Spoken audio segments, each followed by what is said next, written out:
So how do you imagine education in 5 to 10 years concretely? Kids go to school, what do they do? No math, no history, no language learning?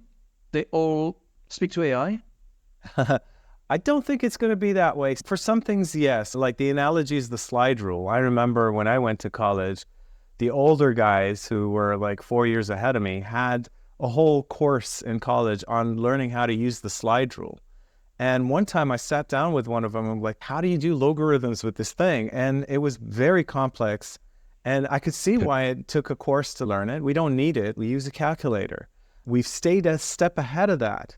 Like we can teach our kids what is the purpose of a logarithm earlier because they can just punch it into their computers or their cell phones and they can get the results out of that. The other analogy is chess. There is this flip side of this as well, which is, okay, we have our machines that are better than us in many cases in doing things such as playing chess. Chess is more popular than it's ever been, and humans play it all the time. Sometimes humans are augmented by machines and sometimes they're not, and they're not even allowed to use the machine and they're playing it anyway, and it's fun. But that's for fun. That's not for business. So basically, there what you're saying, it's nice to see humans painting, drawing, playing chess, but that's not doing business. That's right. When you think about it though, these systems currently, the way they're trained on the corpus of what's reflected on the internet as far as what humanity has been able to produce.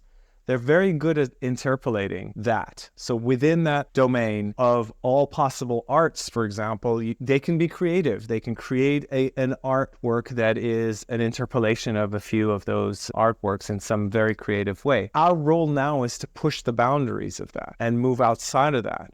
And there will be a give and take. Like as we become more creative in how we produce and create in the world. And part of that is also how we use generative AI and AI systems. And we're pushing those boundaries.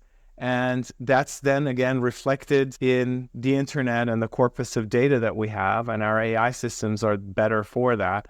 And this give and take will continue. Now, is there a limit to this? Sure. Currently, we are the masters. We are defining where and how we use this very powerful tool. If at some point society decides that for some of its functions it wants to defer to AI systems because they're simply better, I don't see a problem with that if it's done correctly, but that could happen. When is AI going to take over your job?